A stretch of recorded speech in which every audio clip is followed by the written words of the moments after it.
All right, thank you all very much for joining this webinar on modeling variable renewables and energy storage in long-term planning studies. My name is Amy Rose. I'm a senior researcher at the National Renewable Energy Laboratory, or NREL. And at NREL, we've been engaged in India for several years at the central, the state, and the local levels to support India's energy transition.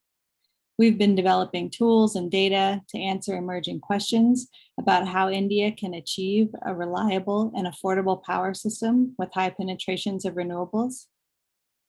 And throughout this work, we have benefited enormously from the knowledge and experience of others in India and globally who are also working on these challenges. And in an area as important and as broad as this, we recognize the value of fostering greater dialogue and knowledge exchange to accelerate India's power sector transformation. And that's why we've organized this peer-to-peer webinar series. The goal is to bring together experts who are on the cutting edge of addressing emerging challenges associated with power sector transformation and to serve as a forum for discussion to accelerate the pace of learning. So each webinar in this series will focus on one emerging topic that India is currently tackling as part of its energy transition. And for this, our very first webinar in the series, we're focusing on improving how we capture variable renewables and energy storage in planning studies. So in line with the goal of promoting dialogue, we would encourage you in the audience to participate by posing your questions in the Q&A box throughout the webinar, and also by participating in our audience poll questions. And so without further ado, I would like to introduce our moderator for today's webinar, Mr. Pankaj Batra. Mr. Batra is, among other things, the former chairperson and CEO of the Central Electricity Authority and is a real thought leader in the Indian power sector. He is now the project director for the South Asia Regional Initiative for Energy Integration at IRADE. And Mr. Batra, thank you very much for being here, and I'll hand it over to you. Thank you, Amy, and welcome to this webinar, everyone. We have, as Amy said, this webinar on modeling variable renewable and energy storage in long-term planning. And we have three panelists with us, Elizabeth Cook, Ashwin Gambhir, and Kathleen Murphy. I'll tell you about them shortly, but I think it's very important for modeling to lead to policy decisions, and therefore modeling is very important. If it's an accurate model, it can give you the right results to point towards the policy. To the types of policies which should be adopted by a country. So Elizabeth Cook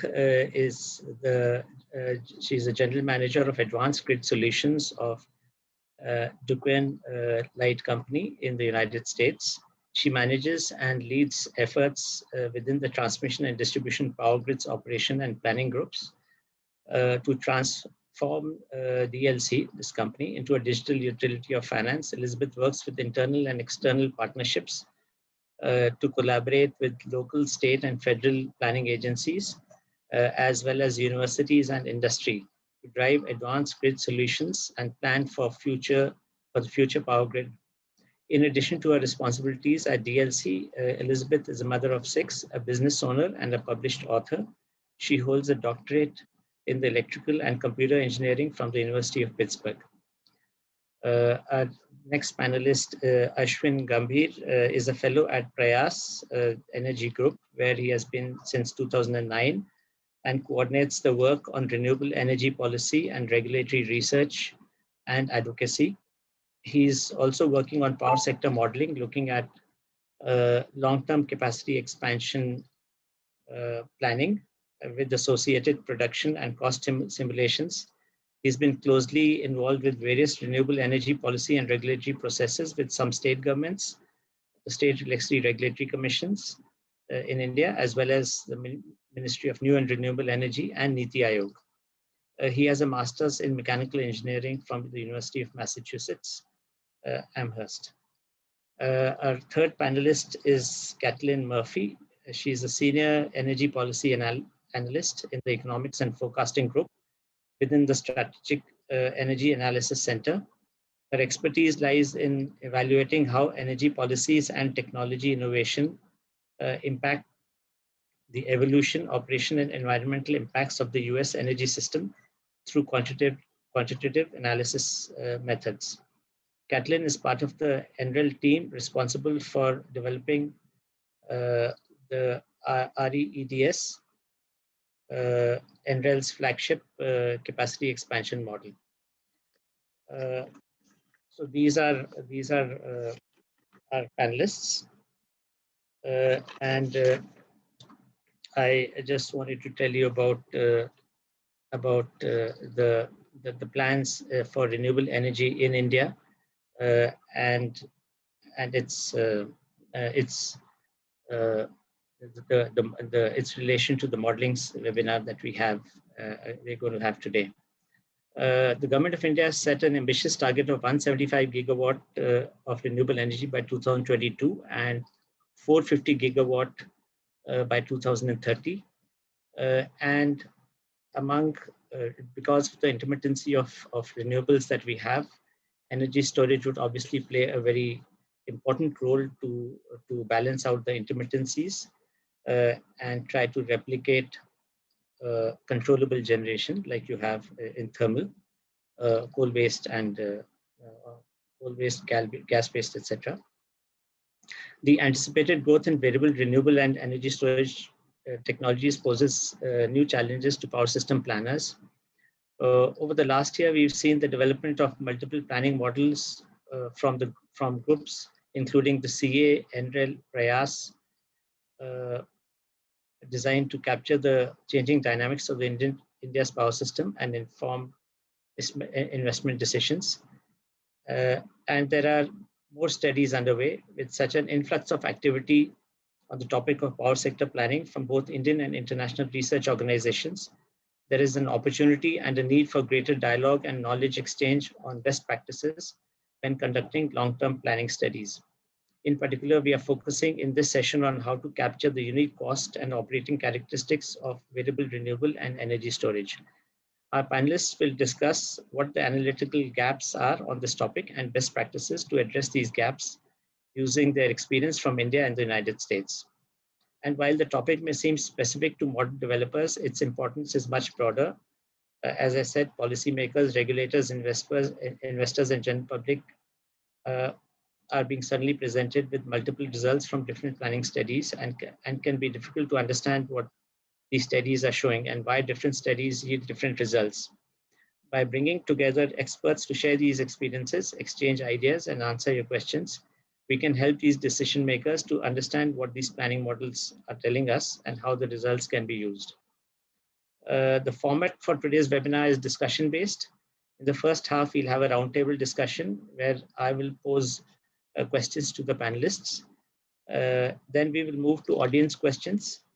If you have questions for any of the panelists, please submit them at any time using the Q&A function found in the control panel of your Zoom window.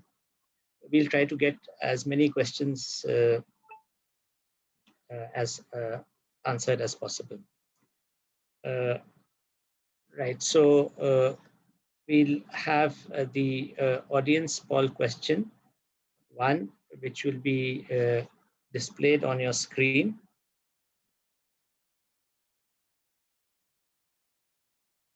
So this is, I'll read it out. I hope you can read it all, but I'll just read it out for your convenience. We would like to hear from the audience. So the question is, looking ahead to 2050, what role do you think RE, renewable energy, and energy storage will play in India's power system? So there are three options. Minimal thermal power will continue to dominate the generation mix. B, moderate RE and storage will meet at least half the country's electricity supply needs. And C, significant RE and storage will dominate will be the dominant sources of electricity with minimal contributions from thermal plants. So you could respond to these questions by selecting this, selecting the answer and then selecting the submit button. And we'll share the results later in the session. So I hope you have seen this audience question. I'll now come to the first question, which I'll address to the panelists. So the first question is for Kathleen from NREL and Ashwin for Prayas. So I'll ask Kathleen first. From a modeling perspective, why is it difficult to capture the characteristics of variable renewables and energy storage in long-term planning studies? So Kathleen, you'll have about 3 minutes to answer, just to keep time. Yeah, please go ahead. Sure, thank you. Can you hear me okay? Yeah, I can hear you fine. Great. Yeah, so this is a big question, and I decided I wanted to just focus on kind of one topic that I think spans a lot of the challenges that we see in trying to model the characteristics of PV, wind, and energy storage in particular, and that's the need for high resolution. So to understand the curtailment rates for PV and wind, the arbitrage value of energy storage, the firm capacity contributions of each resource, and also the potential for curtailment, you really want chronological hourly resolution when you think about your temporal resolution, and you want to have as fine a spatial resolution as you can manage. This is all really important because these resources, while there is a continuum of available solar and wind resources, for example, the value that they provide and their ability to meet the load really does depend on these finer temporal and spatial resolutions. But our models, they tend to be sufficiently large when we're looking at long-term planning that it's not always possible to maintain these levels of resolution, especially within the optimization framework itself. So what we have to do is come up with tricks to try to represent these things, not within the optimization itself, but to make sure that our optimization is taking into account all of this relevant information without making the problem size so large that the models can't converge and give us the solution that we need to try to inform our investment and policy decisions. So really having the temporal and spatial resolution to truly and adequately represent the value of these resources and how they decline over time or with increasing penetration. I think those are really important challenges that need to be addressed within long-term planning models. A related challenge then is how these resources interact with one another. So each one doesn't exist in a vacuum. They actually, there's sort of a dynamic interaction between the variable renewable resources and energy storage that can be beneficial for each resource. So energy storage can help mitigate the extent to which your solar or your wind resource shifts away from your load periods by helping you kind of shift some of that energy in time, for example. And any curtailed PV or wind generation can serve as really low cost charging for your energy storage to try to maximize the value that it's providing. So soaking up all of that low cost generation and then using it at the time when the grid really needs it to meet either a high stress period or just load that doesn't align with your renewable resources. And these dynamics are very hard to capture within an optimization itself. So again, we have to find ways to try to capture these things outside of the optimization and then feed that information back in to make sure that we're not accidentally either underestimating the value that these resources provide or overestimating them by not capturing this sort of rapid decline in how much your variable resources align with the load that needs to be met in the high stress periods on the grid in particular. The last thing that I think is related to all of this is the inherent uncertainty associated with these resources. So variable renewables have forecast uncertainty associated with them. It's not always clear, especially looking out into the future, how well your renewables will align with your load profiles, especially for a grid that's rapidly growing. And energy storage as well. We don't know exactly how these resources will be operated. We don't know what the price profiles will look like later in the day. So we always want to charge when the prices are low and discharge when they're high, but we might miss that. And if we miss that, we don't always know what that means for the grid, especially if we have a temporal resolution that isn't well aligned to understand these value streams. So those are the three things I wanted to capture today, is just the need for resolution, the interactions between these resources, and then also the uncertainty that's inherent with each of them. Sorry for going over a little bit. Okay, thank you, Kathleen. Yeah, resolution is very important because you're not sure. I mean, it's when you model for long-term studies, you can't go to very you can't go to you know to very small resolution because your system your studies will then not converge because of lots of data. So thanks, Kathleen. Now I'd like to ask the same question to Ashwin Gambhir. Yeah. Can you hear me well? Yeah. Yeah. Thank you, first of all, for inviting me. And firstly, I would like to second what Caitlin said. It is tricky because the high resolution data and because they can span several years. So the problem size shouldn't get too big. So it's a little bit of a trial and error to make sure that you are capturing sufficient detail, but also so that you need to be able to solve the problem in relatively short period of time and get some useful insights in this. So for capacity expansion, selecting which representative days can be modeled is a bit tricky and needs some experience and trial with that. The other thing is also, I would say, coming from an Indian perspective, is what kind of data is available. Is hourly data available? Is 15-minute data available? And there's also talk about moving to a 5-minute dispatch and schedule and operation. So depending on the time scale, if you're doing really long-term planning or if you're doing looking at operational difficulties in the next year or so, you might want different resolutions and time scales, so on and so forth. Though we are increasingly getting a lot of data from CEA, from other power sector agencies in India, the modeling community is always looking for more and more data. The resource data, especially for wind and solar, it is also unclear as to where, in terms of the location, these kinds of resources or projects will come up, because a lot of states are vying for wind and solar capacity. And there's a lot of flux and dynamicism in the Indian sector as well. So if you look at wind and solar profiles from a few years ago, they will obviously not be representative of a system in 2030 or 2040. The CUFs will be different. The AC/DC loading is quite different, and so on and so forth. So you also need to account for those kinds of expected changes. The hub heights for wind are very, very different. So there are a lot of changes underway.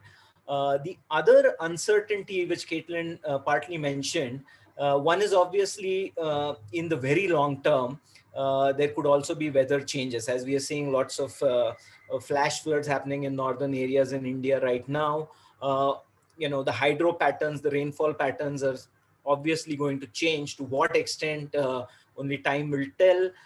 That has an impact on how much water your dam can store, when it can release it, and it can change obviously over a 30-year time scale. Not only that, but it also affects demand in a big way. So if your weather patterns start changing, your demand patterns start changing. That in turn will affect your curtailment rates, or at what time the value of variable renewables or storage changes over time.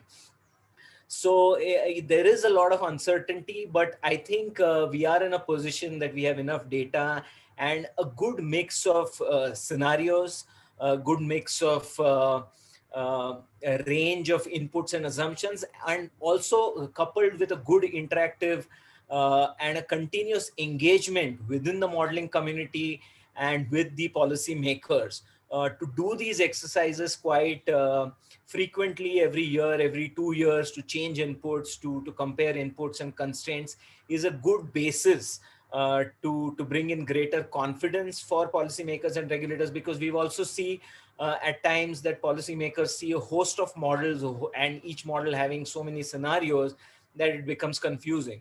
So it's equally important to do the modeling well, but do also take a lot of effort in explaining the scenarios and in creating greater consensus on that. So I think it is difficult for a few technical reasons, but also needing a lot more data and computational power. So I'll stop at that for the timing, and happy to take more questions.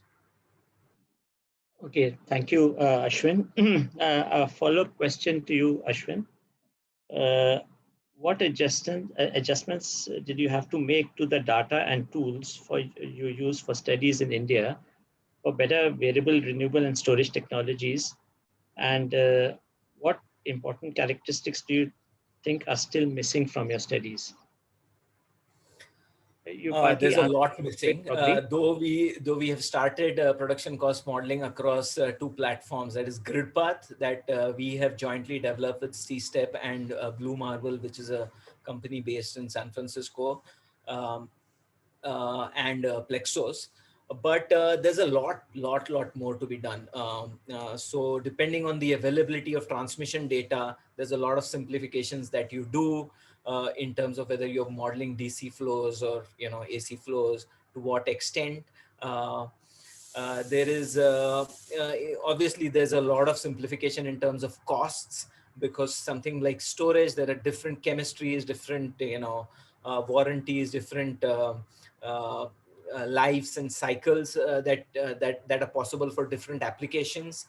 So we are overly simplifying in that we don't have too many large projects in India apart from the 110 megawatt project. So a lot of these costs are assumptions. The other thing is how they will perform in Indian conditions. The storage is still to be seen. In terms of renewables, obviously, sometimes you have 15-minute data, sometimes you have hourly data. Depending on the load data, you might have to aggregate some data or disaggregate some data. There's missing data from certain years. The other problem could be you could have load data for a certain year, but you may not have renewable profiles for the same year. Now, obviously, you want it for the same year for it to be representative. You could be forced, your hand could be forced to make adjustments around that.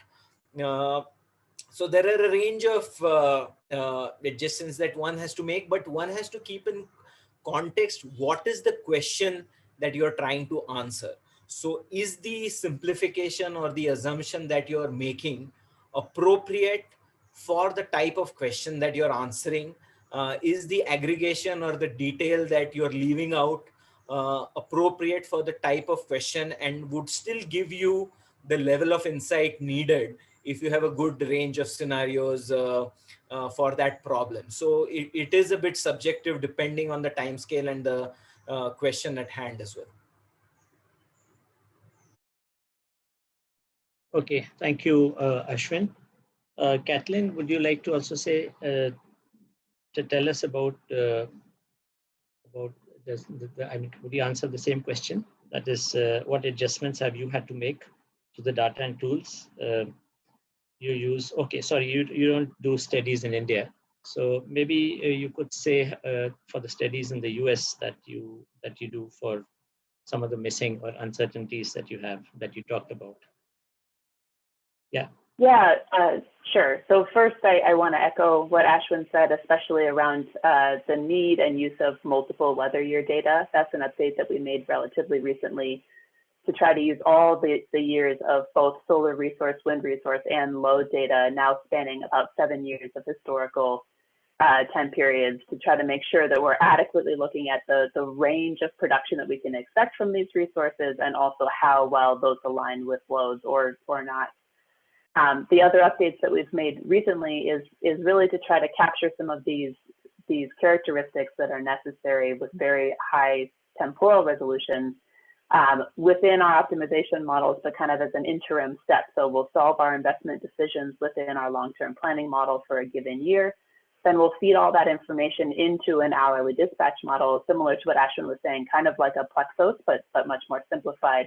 And that tells us about all these characteristics that evolve over time. So the amount of curtailment that we would expect, the transmission flows, the energy arbitrage value of storage. So how different are our high price and low price periods for energy storage to be able to capture value and reduce stress on the grid. And also the capacity credit contributions of all these resources.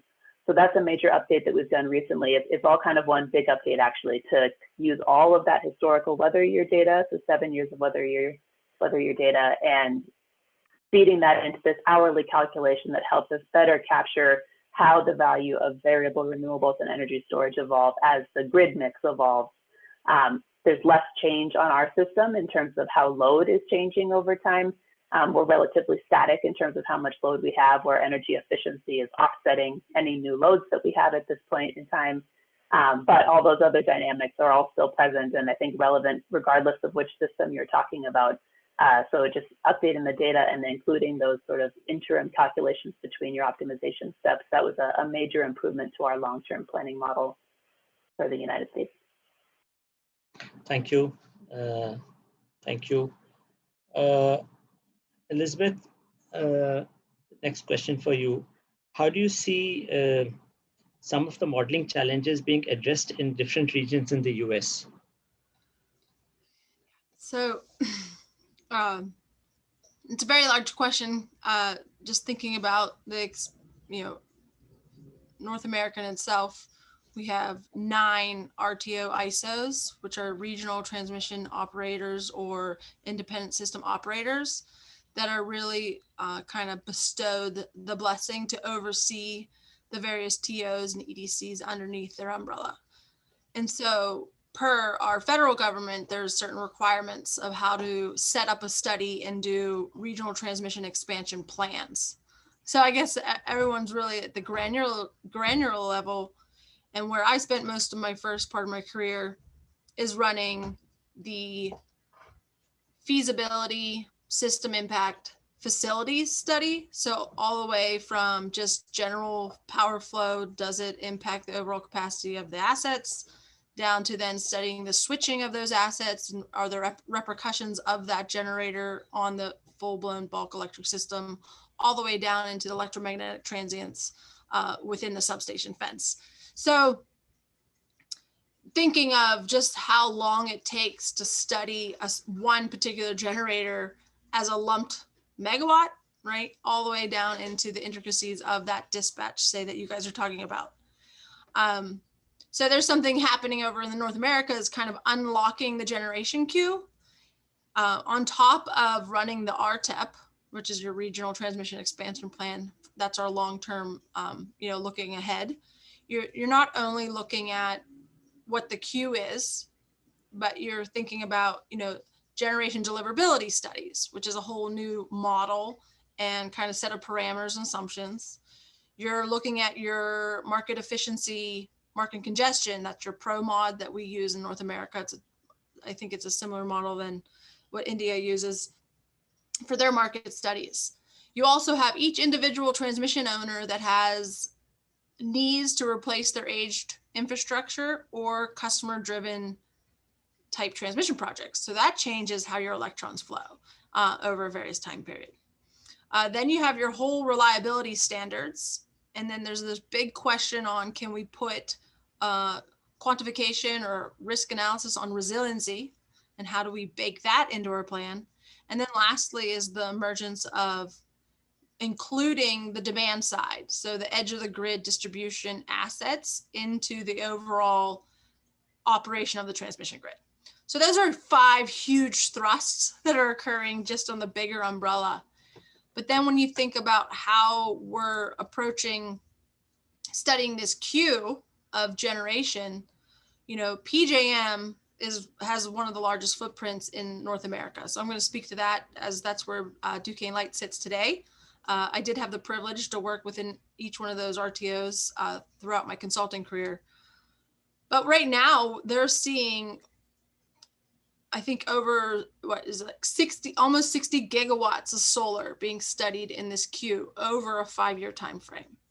Over 10 gigawatts of storage has been entered in the since 2019, 2020, and about 7 gigawatts of wind. But I mean, what does that mean? We're proposing, I think there's roughly 1,600 projects under study within our models that we kind of have to really pull up and say, okay, when do these models get energized?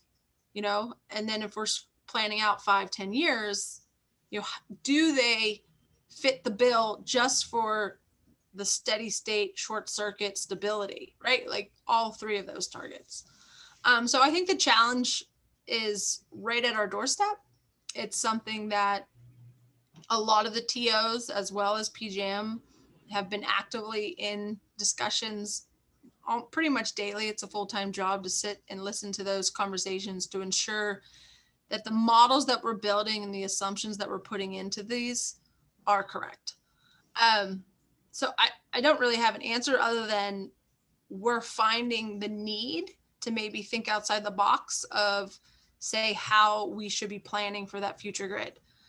For instance, PJM stood up a advanced grid enhancing technologies task force.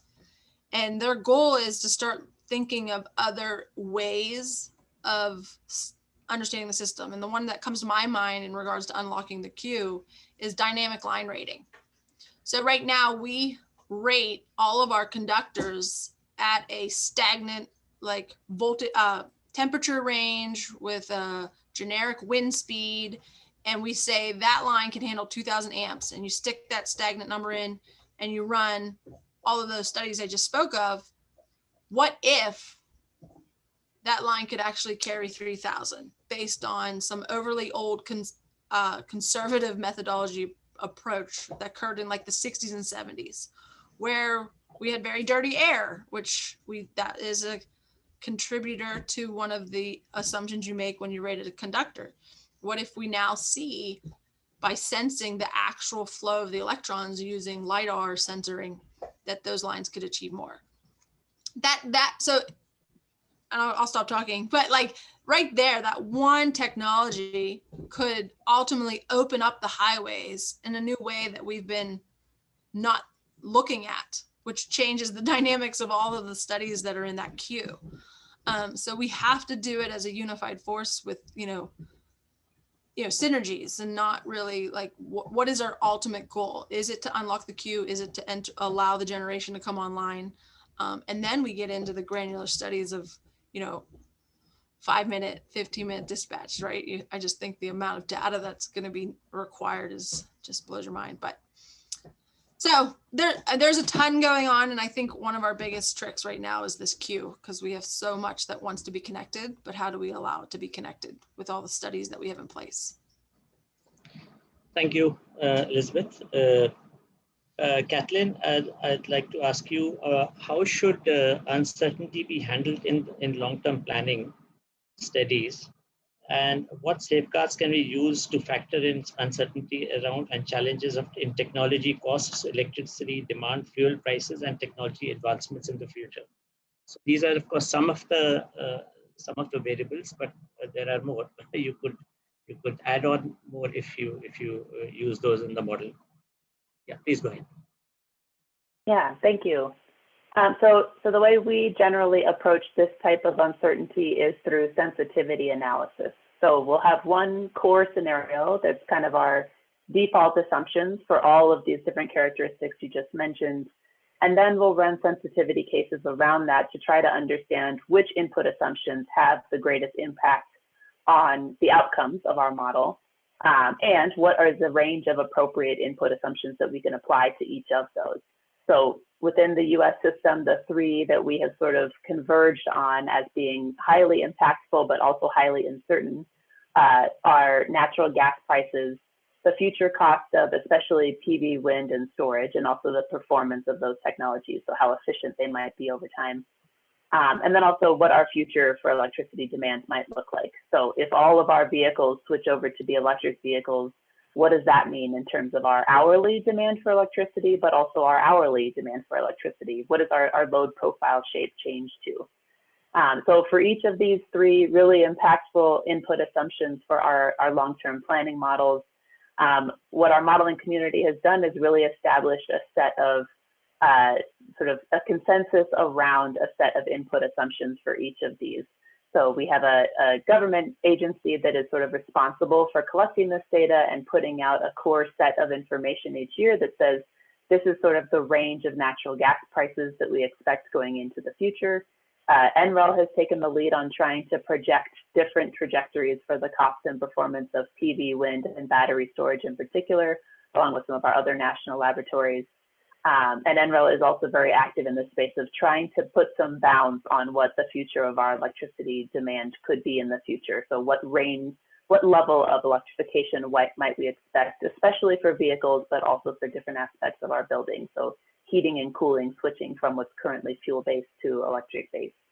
And I just want to echo again what Ashwin said before, that because these input assumptions are so impactful, it's really important that we're all using a similar set of input assumptions, or at least that we understand when those are different between our individual studies, because it can have such a big impact on the outcome of our long-term planning studies that you really need to understand, is this because somebody has moved a decimal point on the gas prices to try to look at a fringe case? Or is it because the models are just behaving differently? We're factoring in different revenue streams, different value streams, different levels of stress on the grid. So really trying to tease out what's causing changes in our input assumptions and therefore the results.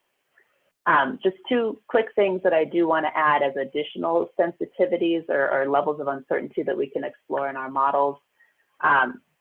There's two that we have started building the capability for and applying more readily in the United States.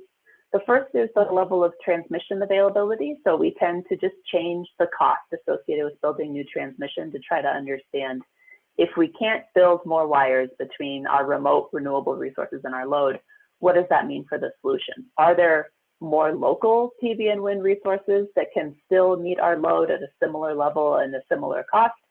Or does that really shift the generation mix if we start to say, oh, transmission is very hard to build and we don't expect to be able to build anything to connect these remote resources to the load centers?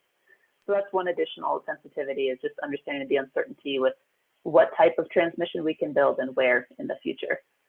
The only other one I wanted to mention is we do some uncertainty analysis or sensitivity analysis around water availability. So trying to understand how our hydropower generation could change under different climate scenarios. So looking at different levels of precipitation, different shifts in the timing of precipitation. That'll affect our hydropower resource, of course, but also our thermal generators. So understanding what cooling water levels might be available and where we might start to see stresses in cooling our thermal generators under various climate projection scenarios that might make it hard in the Western United States in particular, for example, to cool some of our thermal generators and might lead to some more unplanned outages and things like that. So just two sensitivities I would layer on top of the great list you already mentioned. Thanks. Thank you, Kathleen. Now the final question to all of you one by one. What are the top 2-3 priorities we should pursue to improve our planning studies? Because of the we continue to see renewables and storage becoming more competitive as compared to conventional technologies. So what are the 2-3 top priorities we should pursue to improve our planning studies? Ashwin?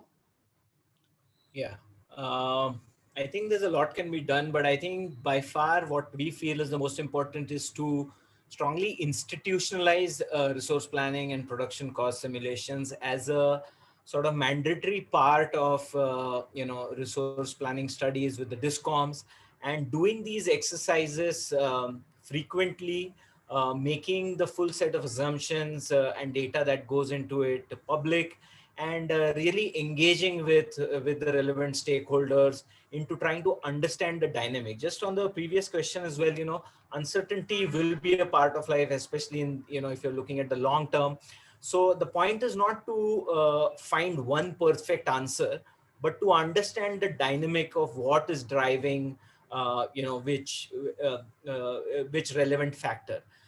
So that is one. So, regulators and policymakers making these studies more mandatory for distribution companies broadly.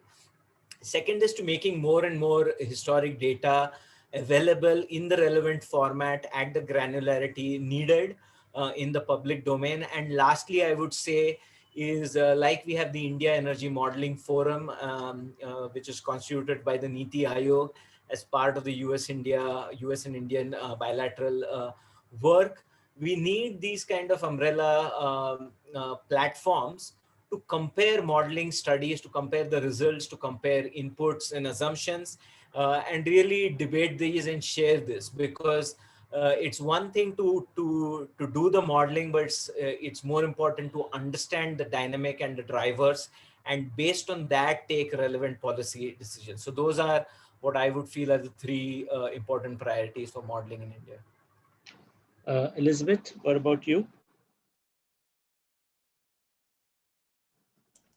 What are the 2-3 priorities we should pursue to improve planning studies? Priorities? Yeah. Yeah. Right. You definitely covered them, but I mean, this question I've been thinking about a lot just in regards to the queue in general, right? So how do we prioritize where we spend our time?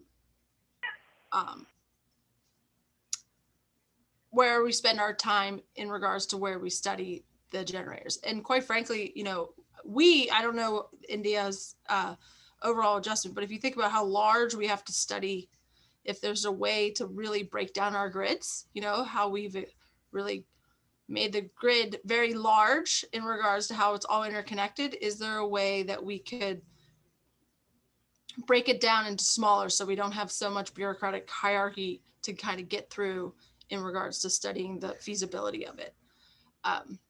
So 3 priorities though. You say 3? 2 or 3, right? And the other is, you know, what assumptions matter at the beginning stages. So, you know, when a feasibility study or almost like a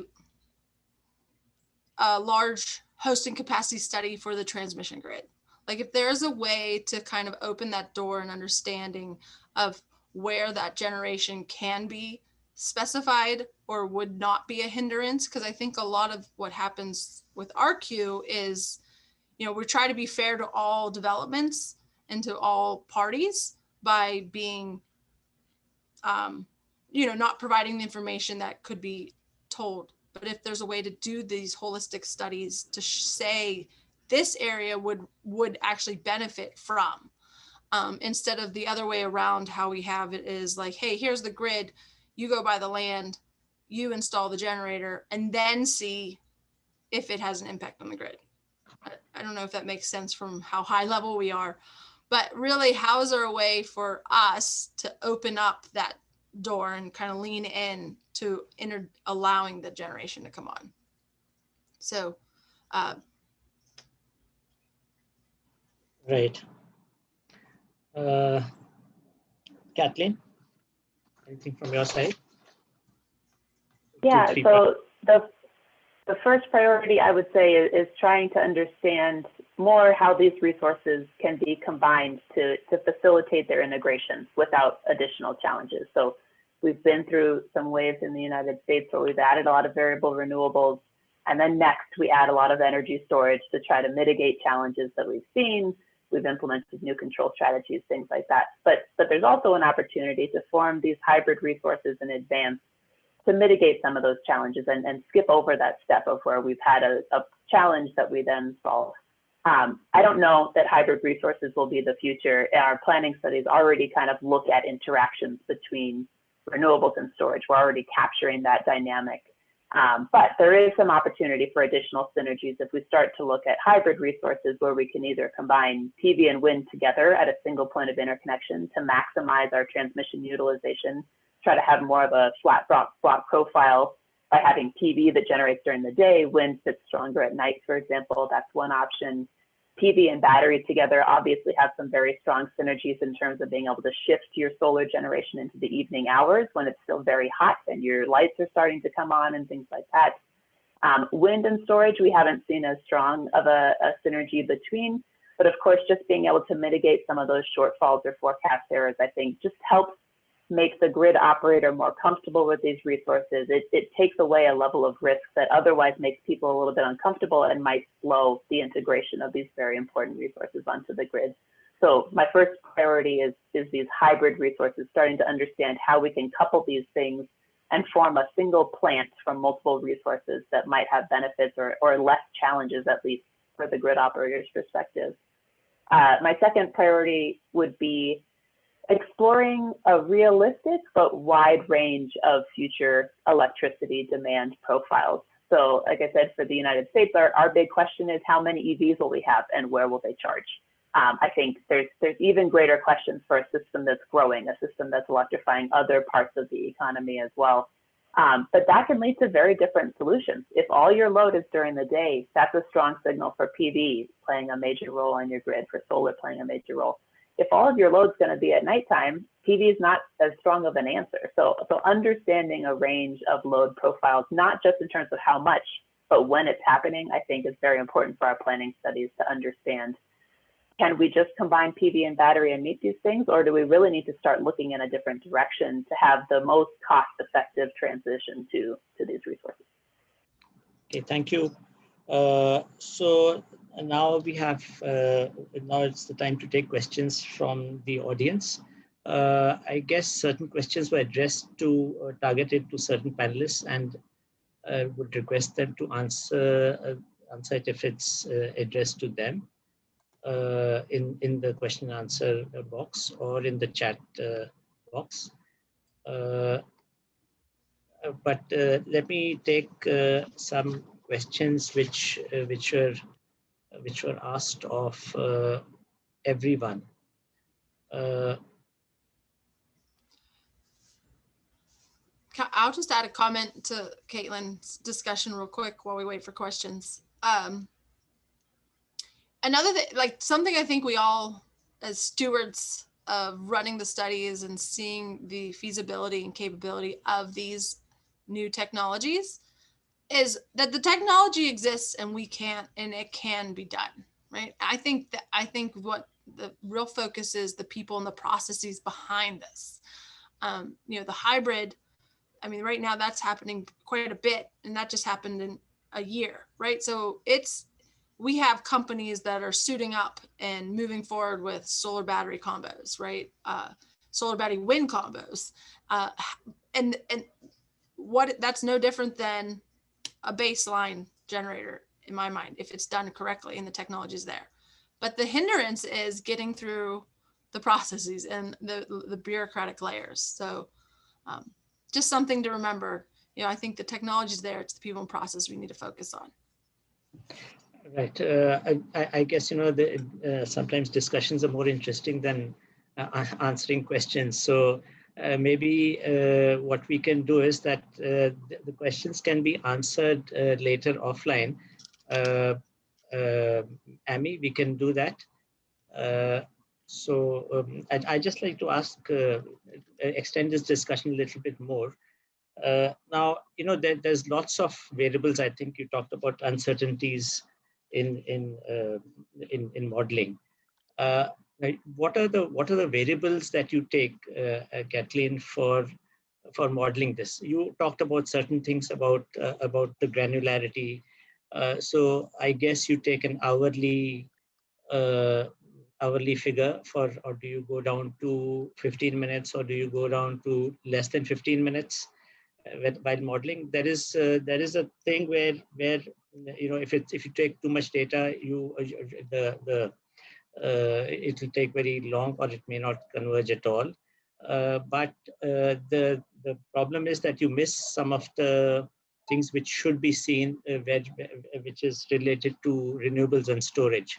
You know, for example, battery storage would act in milliseconds, even less than a second. Whereas the other generators have got more inertia, and so they take longer to respond. So what do you think is the right thing for that, Kathleen? Yeah, so where we have landed, at least, I don't necessarily want to say it's the right thing, but the right balance for us is that in our long-term planning studies, we tend to focus on sort of this hourly resolution. We actually do, some of our optimization happens at an even coarser level. So we have representative days, as Ashwin was describing before, but then we use these hourly calculations between our optimization steps to try to capture some of these dynamics that you're talking about. We also tend to run our long-term planning model in sequence with a production cost model. So that's where we try to get to some of these finer temporal resolutions and capture some of those values that you're absolutely right, we're missing in our initial investment decisions. So we use our unit commitment and dispatch or production cost models, usually sometimes it's hourly, but it goes down to usually 5-minute or so increments if we want to do a very high resolution study. And we'll use that to try to look at some of these additional value streams, especially for things like energy storage, demand response. That's when we try to use our really high temporal resolution studies. We have separate dynamic models that would look at some of these, sub-second responses of things like energy storage. We're not often linked up with those in the types of modeling that our team does. Those would be kind of a check that we would run separately just to make sure that we're not proposing a system or evaluating a system that isn't feasible. But I'd say kind of 5-minute to hourly is what we tend to focus on. And we can either do that through representative days where we just look at 24 hours in chronological order, but a spring day, for example, or we can average across the season and look at a representative spring day that's trying to kind of merge all of these different hours together into a time slice. That's what we typically do. But hourly, I think, is about right for planning, because when, we don't even know what hourly looks like in 2030. We certainly don't know what 5-minute looks like in 2030. I think that's an acceptable level of risk, not getting those 5-minute increments correctly. I don't think you want to make investment decisions based on something that's so uncertain and spiky. But the hourly resolution, I think we're starting to get to a regime where it's pretty clear load profiles will be much higher in the middle of the day when our air conditioning is on, our light is on, maybe our EVs are charging, for example. And I think that's a good increment for understanding long-term investments and being pretty sure that you're going to make your money back, and also the grid is going to function reliably. Okay, thank you. In the meantime, Amy or Isabel, can we have the second audience question, which can be put on the screen? In the meantime, I'd request you all to fill up your choices, all the audience. And in the meantime, I'll ask Ashwin, because what Ashwin talked about was, why don't we take representative samples, as you also said, about season-wise, maybe a week data which is representative of the season, but you can go to more of granularity so as to accurately represent, because things are changing pretty fast. If you have renewable generation and you have a lot of solar generation and you have a cloud cover cloud passing by, the generation falls steeply. It may not be so visible right now because you still have a lot of conventional generation. But if, for example, this forms about 60, 70, 80, and some people talk about 100% renewable, maybe by 2050 or 60 or something like that, that's maybe a little far off. But then you probably miss the point if you ignore the granularity in such a situation. Maybe right now it's not so relevant, but I think in the future it may be. And right now, of course, Ashwin, what would you have to say to that? It is a relevant point, but there's the opposite dynamic as well, especially in India. We have this proposal called Embed, or market-based economic dispatch, which is essentially a centralized dispatch of all the generators in India in a few years. That's still in the proposal stage. But what that essentially would do is further aggregate generation and demand and smoothen out the differences of 5-minute intervals. Like if there's a cloud cover in some area, it is unlikely that all of solar across India would have the same kind of cloud cover at the same time. Similarly, with storage coming up in a big way, that is also going to even out a lot of the short-term variability in the system. You also have a lot of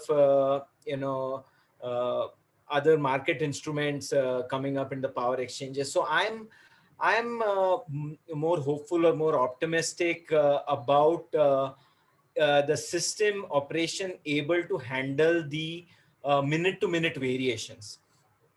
Because the more ancillary services you have for which also new draft regulations are in the pipeline. I think the bigger challenge would be resource adequacy at a seasonal level, because given that there is a strong seasonality in demand given the monsoon and summer, and there's a very, very strong seasonality of wind generation in India, unlike many areas across the world, there is likely to be a much more of a seasonal issue. And that will throw up the question that if you really want reliability for that 1 hour or 1 day across that season, how much are you willing to pay? What is the level of adequacy that you need to build up in a system to cover up for that, one, small possibility of an event?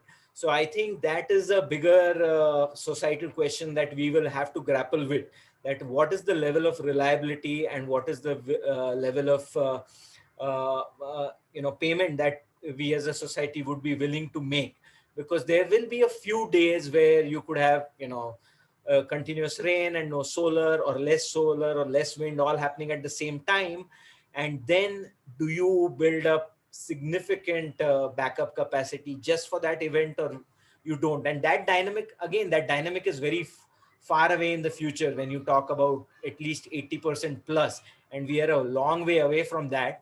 There's a lot of new technologies and market instruments which will come up as time goes.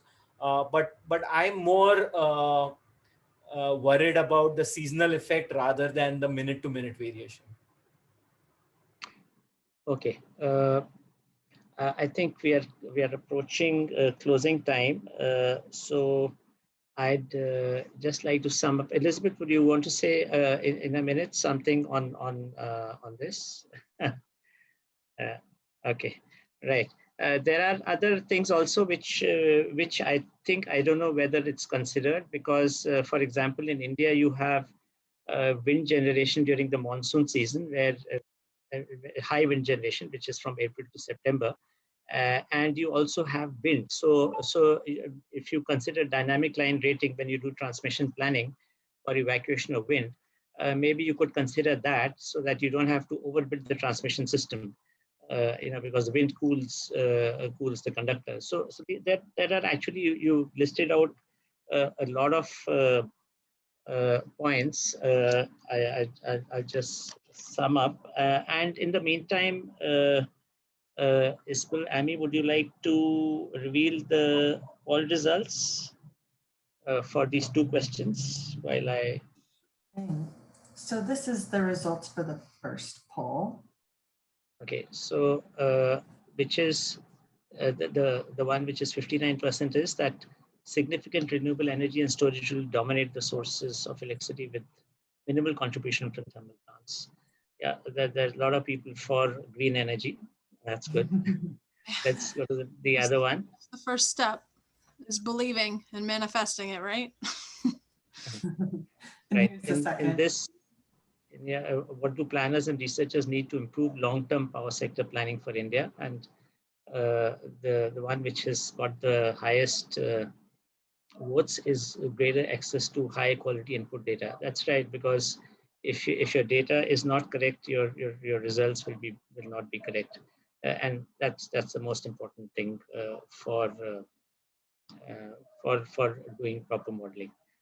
Thank you. Let me wrap up by saying I think we'll answer the questions. If it's addressed to panelists, would request you to answer it through email or send it to Amy and Isabel, and they will pass on the replies. And if there are some which are left unanswered, we will pass them. We'll check them who it belongs to and pass them on to the concerned panelist, and that panelist would reply, and then we pass it on to the concerned questioner. We've discussed actually quite a lot. We talked about resolution, uncertainty about we don't know what's going to happen, as far off as 2050. How is the weather going to change? Is there going to be a change in the insolation, solar insolation, And as Ashwin said, even the demand, because of the change in weather pattern, is the demand going to change? For example, we are having a rise of temperatures worldwide, global rise in temperature, and so the require for weather beating loads, maybe for air and more load for air conditioning and things like that. It's going to affect the electrical system, and the changes in technology, which we can't forecast as long as 2050 because things are evolving very quickly.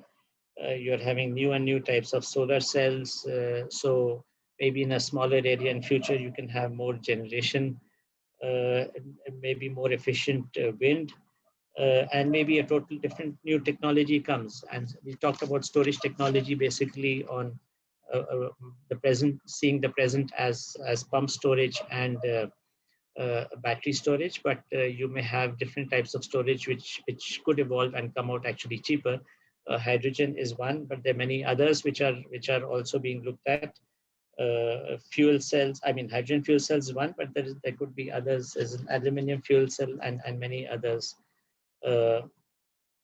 Liquefied air energy storage and of course the cost uncertainty, the data, the how accurate the data is, the prices of natural gas technology, etc. So I thank all the panelists for keeping time and for being present to present your views. And of course, thanks from my side also to NREL, Amy and Isabel and David for inviting me, for hosting this. I hope it has been fruitful to the audience who have been present, and hopefully they gain something from this panel discussion or this webinar. Thank you very much. Thank you, Pankaj, and thank you to all of our panelists for lending your expertise. This is the end of the webinar, but certainly not the end of the conversation. So let's keep talking to each other and learning from each other. And please look out for an invitation to our next peer-to-peer webinar. Thank you very much. Thank you. Bye. Bye, everyone. Bye. Thank you.